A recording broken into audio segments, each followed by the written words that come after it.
হলি recipe.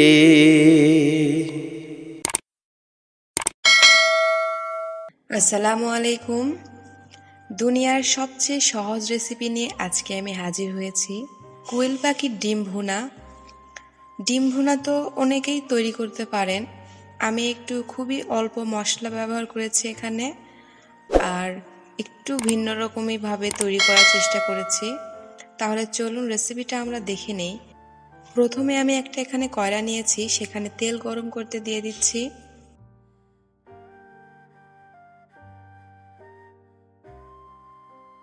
আমি এখানে বেশ কিছুটা কোয়েল পাখির ডিম নিয়েছি, সেদ্ধ করে আগে থেকে রেখেছিলাম।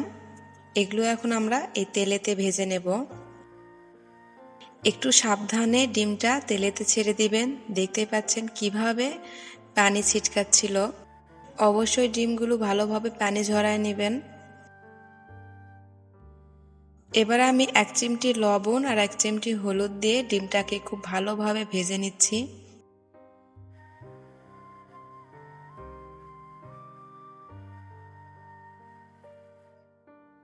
খুব সুন্দর এক ব্রাউন কালার হয়ে আসলে ডিমটাকে আমি উঠায় নেব। এর থেকে বেশি আপনারা চাইলে ভাজতে পারেন, আপনাদের পছন্দ মতো। আমি ঠিক এইরকম রাখছি। সেই তেলেতে এখন আমরা বাকি রান্নাটা করে নেব। ডিম উঠানোর পর যেই তেল রয়েছে সেটাতে এখন আমরা বাকি রান্নাটা করে নেব। প্রথমে আমি পেঁয়াজ কুচানো দিয়ে দিচ্ছি।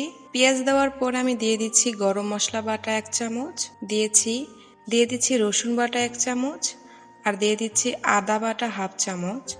আমি বেশিরভাগই এখানে বাটা মশলা ব্যবহার করেছি, আপনারা চাইলে গুঁড়া মশলাও দিতে পারেন। মশলাগুলো পেঁয়াজের সঙ্গে খুব ভালোভাবে ভেজে নিচ্ছি। অবশ্যই খুব ভালোভাবে ভাজতে হবে, যেন কাঁচা স্মেল না থাকে কোনো মশলার। দেখতেই পাচ্ছেন বেশ কিছুক্ষণ পেঁয়াজ ভাজার পর তেলগুলো উপরে উঠে আসছে। এই পর্যায়ে আমি দিয়ে দিব 1 চামচ লবণ, অবশ্যই টেস্ট অনুযায়ী। দিয়ে দিব 1/2 চামচ হলুদ গুঁড়ো, লাল মরিচ দিয়ে দিচ্ছি 1 চামচ, এখানে দিয়ে দিচ্ছি ভাজা জিরে গুঁড়ো 1 চামচ। এগুলো দিয়ে আবারও খুব ভালোভাবে মশলাটাকে কষায় নেব। 2 মিনিটের মতো খুব ভালোভাবে মশলাগুলো আমি কষিয়ে নিয়েছি। এবার আমরা দিয়ে দেব এখানে টমেটো কুচানো। 2টা টমেটো আমি কুচানো এভাবে নিয়েছি। এবার আমি দিয়ে দিচ্ছি কাঁচা মরিচ, একটু মাথাটা ফেটে দিয়েছি। এবার মশলার সঙ্গে টমেটো কাঁচামরিচও ভালোভাবে মিশিয়ে নিচ্ছি। একটু মিশানোর পর দেখবেন টমেটো অনেকটাই নরম হয়ে আসবে।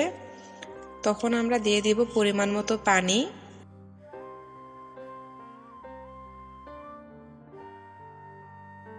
একটু নেড়েচেড়ে নিয়ে ঢাকনা দিয়ে এখন রেখে দিব 2 মিনিটের জন্য। দেখতে পাচ্ছেন তেল উপরে উঠায় আসছে, আর এটা গ্রেভিটাও খুব সুন্দর হয়েছে। আমি আবারও একটু ভালোভাবে নেড়েচেড়ে নিচ্ছি। ঠিক এইরকম যখন হয়ে আসবে আমি ডিমগুলো ভেজে রেখেছিলাম সেটা এখন দিয়ে দিচ্ছি। ডিমের সঙ্গে মশলাগুলো খুব ভালোভাবে আমি মাখায় নিচ্ছি।